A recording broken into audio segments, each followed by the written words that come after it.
Assalamualaikum warahmatullahi wabarakatuh. Perkenalkan, nama saya Royani.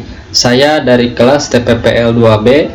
Di sini saya sebagai perwakilan dari kelompok 2 yang beranggotakan Raden Roro Diovaan Pagitaura, Via Karisma Yasmin, Mustafidatul Hasanah, dan Ayu Nursabila.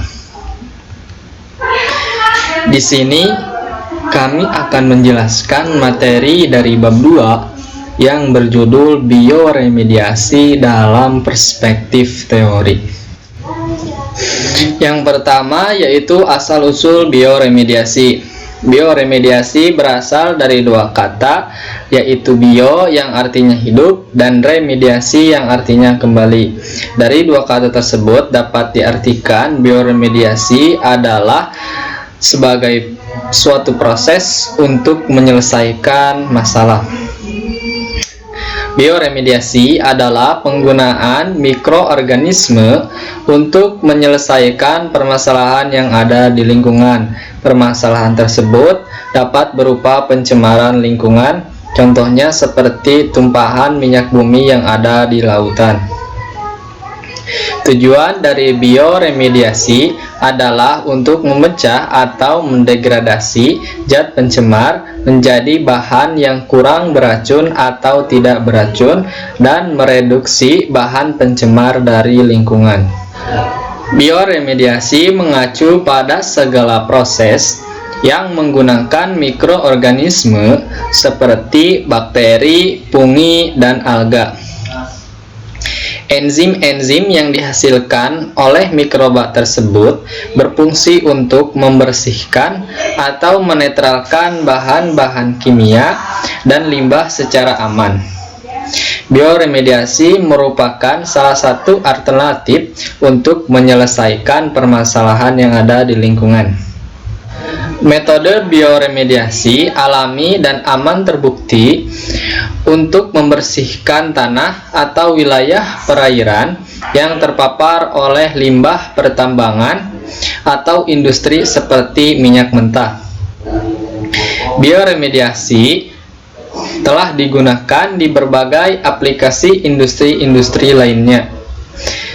Misalnya untuk membersihkan minyak baik di dalam dan sekitar pabrik-pabrik amunisi militer, lokasi pertambangan, fasilitas petrokimia, tangki penyimpanan bawah tanah, rel kereta api, dan kapal laut. Mikroba yang hidup di tanah dan di air tanah dapat memakan bahan kimia berbahaya tertentu, terutama organik, misalnya berbagai jenis minyak bumi. Mikroba mengubah bahan kimia menjadi udara dan gas yang tidak berbahaya, misalnya CO2. Bakteri yang menggunakan karbon dari hidrokarbon minyak bumi sebagai sumber makanannya disebut sebagai bakteri petrofilik.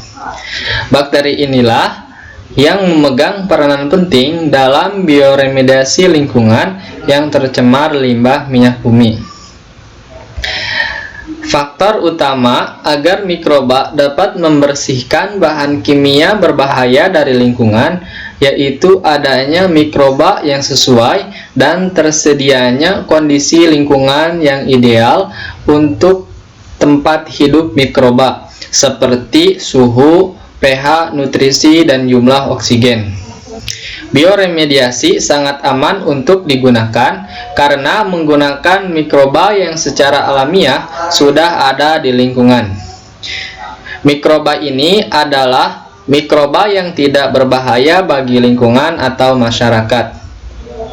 Bioremediasi juga dikatakan aman karena tidak menggunakan bahan kimia dalam prosesnya. Nutrien yang digunakan untuk membantu pertumbuhan mikroba adalah pupuk yang digunakan dalam kegiatan pertanian dan perkebunan.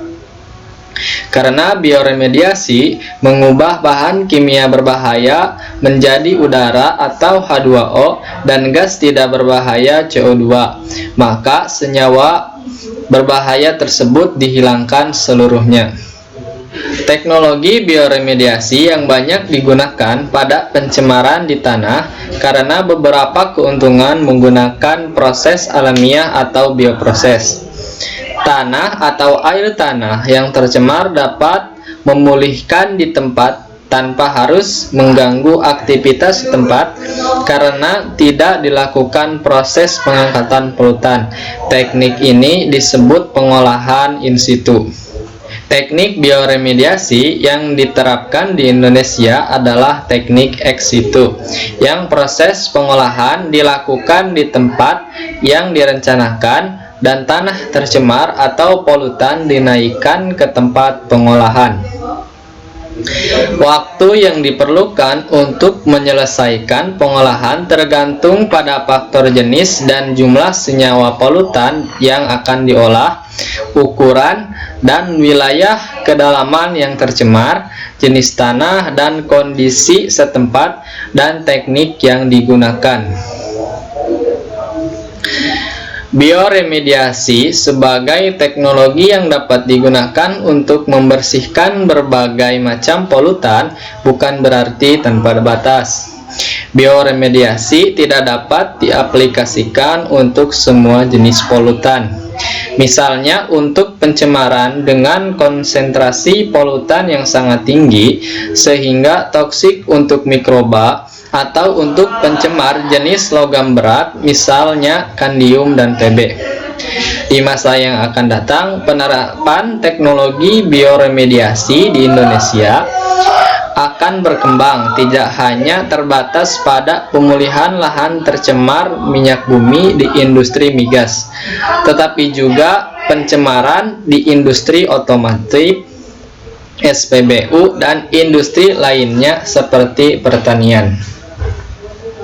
Dengan demikian, polutan targetnya bukan hidrokarbon minyak bumi saja, tetapi senyawa anorganik lainnya seperti pestisida.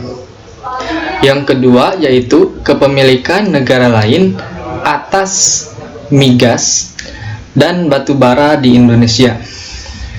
Ini merupakan gambar peta tahun 2012 yang menunjukkan kepemilikan Amerika Serikat dan negara lain atas wilayah migas dan gas metana batubara di Indonesia.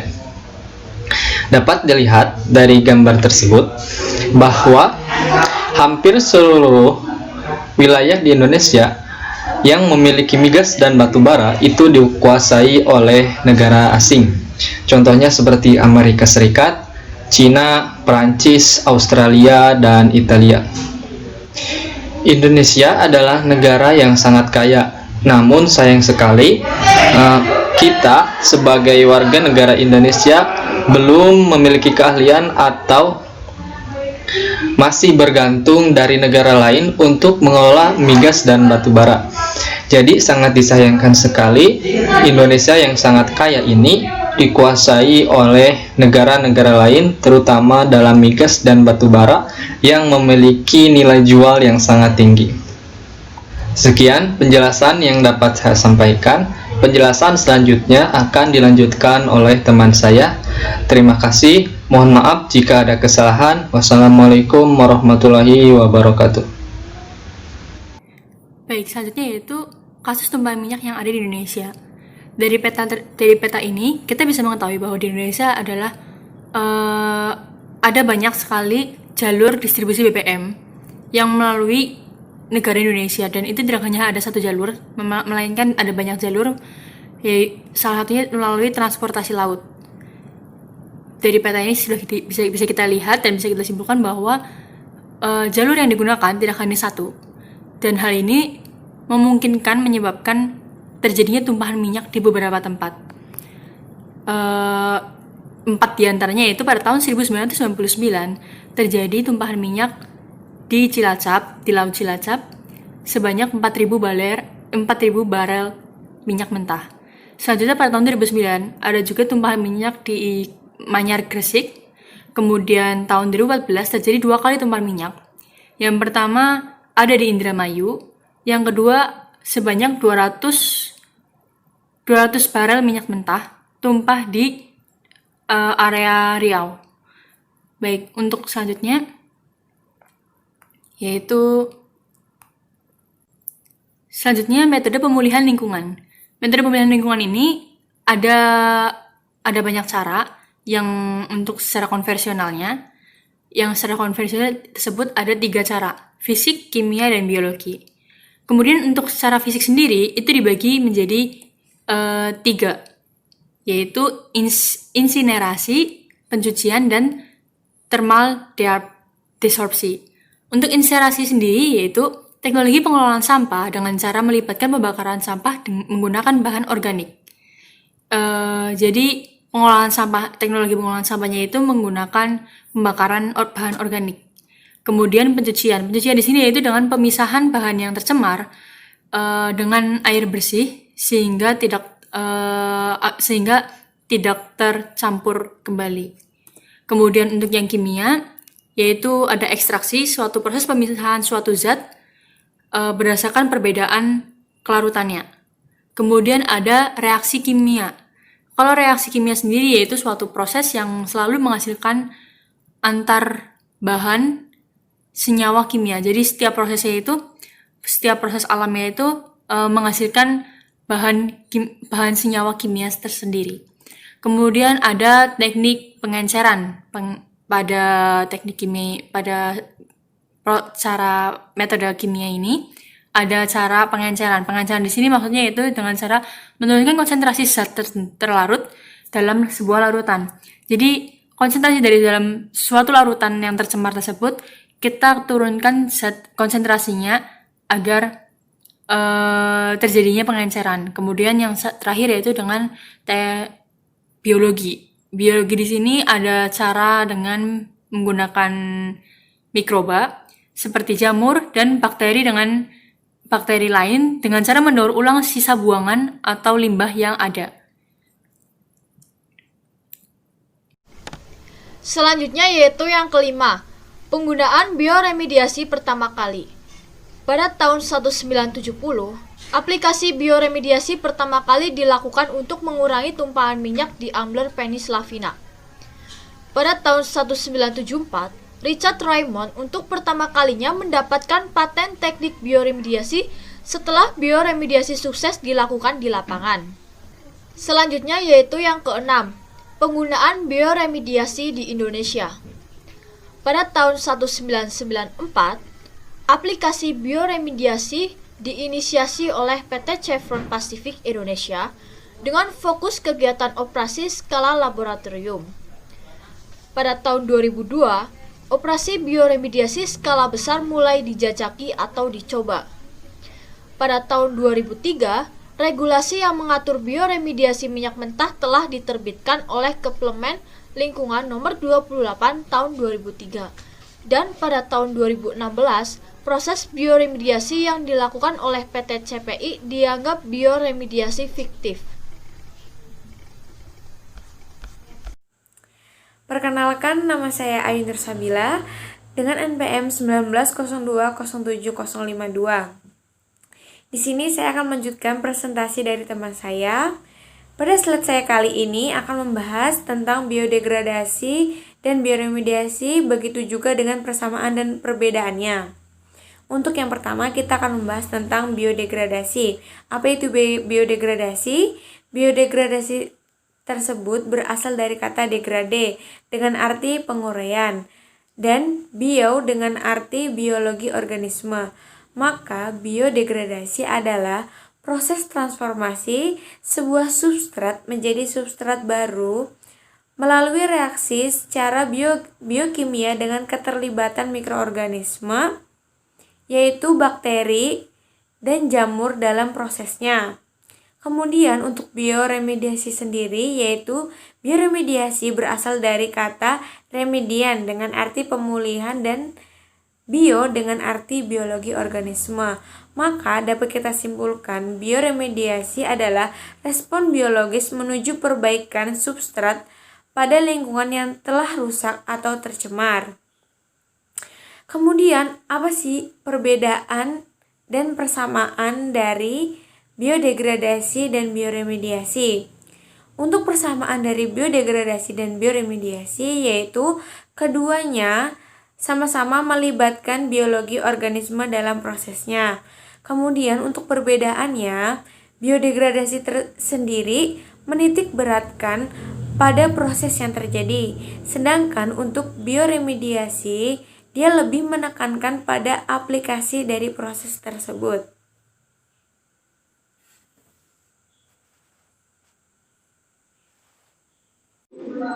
Assalamualaikum warahmatullahi wabarakatuh. Perkenalkan, saya Mustafidatul Hasanah dari kelas TPPL 2B dengan nomor induk mahasiswa 190107019 dari kelompok 2 mata kuliah bioremediasi.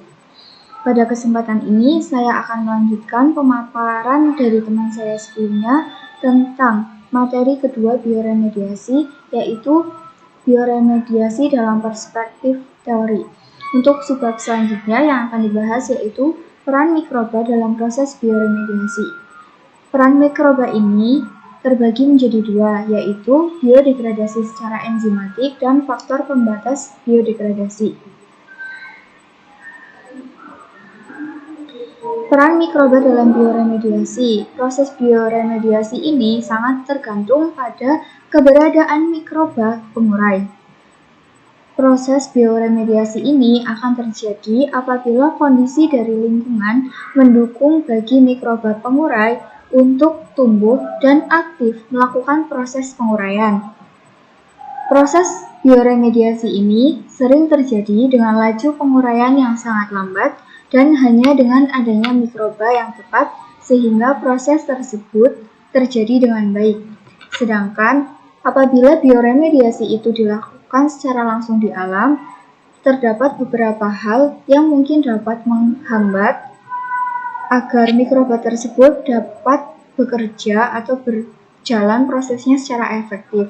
Apabila kita melakukan bioremediasi di laboratorium, maka kita dapat menambahkan atau menyesuaikan kondisi lingkungan bagi mikroba tersebut agar dapat melakukan proses penguraian secara efektif. Mikroba pengurai akan memanfaatkan proses metabolismenya mengkonversi polutan menjadi produk yang menguntungkan atau produk antara melalui reaksi kimia organik yang membutuhkan energi aktivasi yang rendah. Keberadaan enzim yang dihasilkan mikroba akan mempercepat terjadinya reaksi karena enzim berfungsi sebagai katalis. Jadi enzim ini sangat diperlukan dalam proses bioremediasi karena enzim ini memiliki fungsi yang dapat untuk mempercepat reaksi atau sebagai katalis. Biodegradasi secara enzimatik. Enzim adalah biomolekul berupa protein atau glikoprotein yang memiliki paling tidak satu polipeptida. Terdapat daerah aktif pada enzim yang terlibat langsung dan bertanggung jawab dalam proses katalis. Penamaan enzim ini dibuat berdasarkan mekanisme reaksinya. Kita ketahui bahwa terdapat berbagai macam kategori enzim. Akan tetapi kelompok enzim oksidoreduktase dan enzim hidrolase adalah enzim yang sangat berperan dalam proses biodegradasi. Enzim yang termasuk dalam kategori oksidoreduksi dan berperan dalam proses biodegradasi antara lain yaitu dioksigenase, monooksigenase, laktase, lignin peroksidase, manganese peroksidase, dan versatil peroksidase. Enzim hidrolase terlibat dalam memecah ikatan utama dan sebuah molekul dan mengkatalisis beberapa reaksi termasuk kondensasi dan alkoholisis. Salah satu keuntungan dari kelompok enzim ini adalah tidak diperlukannya kehadiran kofaktor yang terlibat selama proses reaksi. Enzim yang termasuk kategori hidrolase dan berperan dalam proses biodegradasi adalah enzim lipase, enzim selulase, dan enzim protease. Selain digunakan dalam proses biodegradasi, enzim hidrolase memiliki potensi yang penting untuk diaplikasikan dalam industri makanan dan kimia, serta biomedis dan pakan. Peran mikroba dalam proses bioremediasi selanjutnya yaitu faktor pembatas degradasi. Mikroba sebagai agen dalam proses bioremediasi telah banyak ditemukan, baik itu yang bersifat lokal atau indigenous dan juga yang bersifat introduksi atau asing, alien dari luar lah, itu atau exogenous.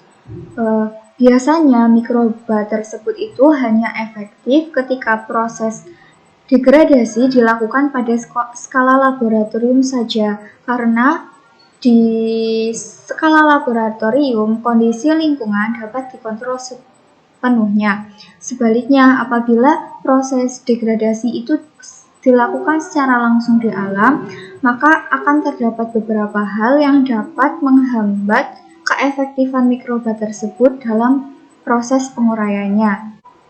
Oleh karena itu, proses bioremediasi harus diawali dengan pemahaman terhadap faktor spesifik yang membatasi terjadinya proses degradasi supaya tidak menyebabkan terjadinya proses degradasi yang menyimpang. Apabila banyak kondisi yang mendukung, maka proses degradasi akan berlangsung dengan cepat dibandingkan dengan proses yang terjadi secara alami. Beberapa faktor penting dalam proses degradasi terdapat 7. Di antaranya yang pertama adalah terminal elektron akseptor. Tersedianya terminal elektron akseptor seperti molekul oksigen, nitrat, sulfat, besi, mangan, dan karbon dioksida diperlukan untuk penyediaan energi. Ketika degradasi terjadi pada kondisi oksigen atau secara aerobik, maka mekanisme degradasi terjadi melalui molekul O2 yang mensuplai satu atom oksigen atau monooksigenase. Bisa juga dilakukan secara dioksigenasi, yaitu molekul oksigen yang mensuplai kedua atomnya. Dan bisa juga dilakukan secara aktivasi oksidase dan peroksidase. Namun ketika oksigennya itu tidak tersedia, degradasi terjadi dengan menggunakan molekul inorganik sebagai elektron akseptor atau dikenal dengan istilah respirasi aerobik. Faktor pembatas yang kedua adalah pH atau derajat keasaman tempat tumbuh. Kondisi pH di tanah atau pH di air sangat mempengaruhi aktivitas mikroba dan laju bioremediasi. pH netral adalah pH yang sangat cocok untuk berkembang dan tumbuh suburnya mikroba. Secara spesifik, mikroba hanya akan aktif tumbuh pada satu kisaran pH tertentu, seperti pH asam, pH netral, dan pH basa. Jadi, mikroba itu hanya dapat aktif di satu kisaran pH. Kalau suatu mikroba itu sudah aktif di pH asam, maka dia tidak akan aktif di pH netral ataupun pH basa. Jika suatu mikroba sudah aktif atau hanya aktif di pH netral, maka mikroba tersebut tidak akan aktif di pH asam dan pH basa. Dan jika mikroba tersebut sudah aktif atau hanya dapat aktif di pH basa, maka mikroba tersebut tidak akan bisa aktif di pH asam maupun pH netral. Apabila biodegradasi atau bioremediasi ini dilakukan secara langsung di alam, biasanya akan terdapat kemungkinan-kemungkinan yang dapat menghambat terjadinya proses biodegradasi, sehingga akan menghambat juga proses penguraian yang dilakukan oleh mikroba. Lahan yang terkontaminasi biasanya mengalami perubahan sifat dan karakteristik kimia dari kondisi awalnya. Perubahan ekstrim yang sering terjadi di alam atau di lapangan ini biasanya akan menyebabkan pH menjadi sangat asam atau pH menjadi sangat basa. Hal ini mengakibatkan mikroba lokal sangat sulit untuk berkembang, sehingga tidak jarang laju degradasi menjadi sangat lambat atau bahkan tidak terjadi. Keadaan pH tanah juga mempengaruhi keterlarutan fosfor dan nutrisi lain yang diperlukan oleh mikroba, reaksi biotik, kontaminan, dan transformasi unsur berbahaya dalam koloid tanah. Perubahan pH juga mengakibatkan polutan pencemar menjadi mudah terjerap kuat pada partikelia tanah dan proses penguraian menjadi terhambat. Sehingga dapat kita ketahui bahwa pH tempat tumbuh dari lingkungan atau alam yang terkontaminasi tersebut sangat mempengaruhi bagi mikroba agar dapat efektif untuk melakukan proses penguraian. Faktor pembatas yang ketiga yaitu suhu lingkungan tumbuh. Suhu tempat tumbuhnya mikroba harus berada dalam kondisi yang tepat untuk mendukung kehidupan mikroba pengurai. Pseudophilus adalah mikroba yang tumbuh pada suhu dingin, yaitu kurang dari 15 derajat Celcius. Mesophilus adalah mikroba yang tumbuh pada suhu moderat, yaitu berkisar antara 15 sampai 40 derajat Celcius. Dan Thermophilus adalah mikroba yang tumbuh pada suhu tinggi, yaitu kurang dari 80 derajat Celcius. Dapat diketahui bahwa degradasi minyak mentah oleh mikroba hampir tidak terjadi pada suhu di atas 80 derajat Celcius. Akan tetapi, Howe et al. Dan Rick et al. Menyebutkan bahwa degradasi tumpahan minyak mentah juga ditemukan terjadi pada suhu di bawah 0 derajat Celcius. Bioremediasi umumnya terjadi pada suhu yang moderat atau suhu sedang, yaitu berkisar antara 15 sampai 40 derajat Celcius. Suhu optimal selama proses degradasi sangat ditentukan oleh sifat dan karakteristik dari setiap mikroba. Faktor pembatas yang kelima yaitu air dan kelembaban tanah. Air ini sangat diperlukan oleh mikroba sebagai asupan oksigen terlarut dan ion mineral. Air yang mengandung ion garam dalam jumlah yang banyak akan menghambat pertumbuhan populasi mikroba dan mengakibatkan turunnya laju degradasi. Pada suatu kondisi di mana kandungan garam yang terdapat di tanah itu cukup tinggi, maka pemilihan jenis mikroba harus disesuaikan, yaitu dengan memilih mikroba yang sangat tahan dan membutuhkan garam untuk hidupnya. Kelembaban akan mempengaruhi laju penguapan, kandungan air tersedia, dan pertumbuhan mikroba, sehingga antara air dan kelembaban tanah ini memiliki hubungan timbal balik dan sangat mempengaruhi terhadap proses penguraian yang dilakukan oleh mikroba.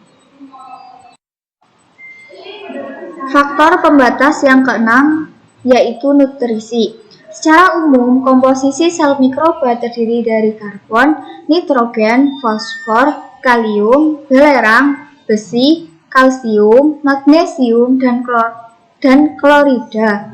Unsur-unsur tersebut berada dalam molekul-molekul yang berbeda dan secara alamiah terdistribusi untuk semua jenis kehidupan dalam sebuah ekosistem. Jadi, unsur-unsur yang telah disebutkan tadi itu tidak hanya terkumpul dalam satu jenis kehidupan dan satu ekosistem saja, akan tetapi unsur-unsur tersebut itu menyebar di alam dan tidak hanya pada satu tempat saja. Keragaman metabolisme yang ada dalam mikroba memastikan bahwa unsur-unsur tersebut tersedia dalam bentuk yang tepat. Apabila salah satu unsur tidak tersedia, maka keadaan tersebut akan membatasi pertumbuhan mikroba dan menyebabkan laju penguraian menjadi lambat. Jadi, keberadaan dari unsur-unsur ini itu sangat mempengaruhi terhadap proses penguraian yang dilakukan oleh mikroba. Faktor pembatas yang keenam adalah bioavailabilitas. Proses biodegradasi sangat tergantung dari aksesibilitas dan bioavailabilitas protein. Sebagian besar polutan memiliki sifat kelarutan dalam air yang sangat rendah. Bioavailabilitas ditentukan oleh sifat senyawa pencemar, tipe tanah, kandungan air, temperatur, dan faktor lainnya. Ketika polutan masuk ke dalam tanah, polutan akan terikat oleh bahan organik dan mineral tanah. Mineral tanah ini terdapat pada fase padat melalui proses fisika dan kimia. Bioavailabilitas terjadi ketika polutan yang terikat dalam tanah dapat dilepas atau dipindahkan ke dalam mikroba melalui proses difusi polutan dari agregat tanah. Apabila proses perpindahan tersebut sangat lambat, maka proses degradasi juga akan terhambat. Jadi, bioavailabilitas ini juga akan mempengaruhi terhadap degradasi dan proses penguraian yang dilakukan oleh mikroba. Faktor pembatas yang terakhir yaitu keberadaan senyawa lain yang bersifat toksik. Tanah yang terkontaminasi polutan biasanya mengandung kombinasi beberapa senyawa organik, baik yang secara alami sudah tersedia, yaitu melalui pembusukan, maupun yang berasal dari aktivitas manusia, yaitu penambahan. Ketika campuran bahan organik tersebut tersedia, maka mikroba akan bereaksi secara selektif. Mikroba tersebut akan mengurai terlebih dahulu senyawa organik yang paling mereka sukai. Senyawa organik yang lainnya akan diabaikan untuk sementara waktu.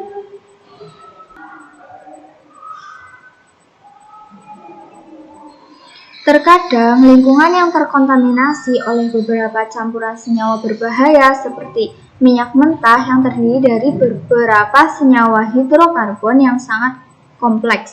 Campuran senyawa tersebut akan saling berinteraksi dan mempengaruhi laju penguraian.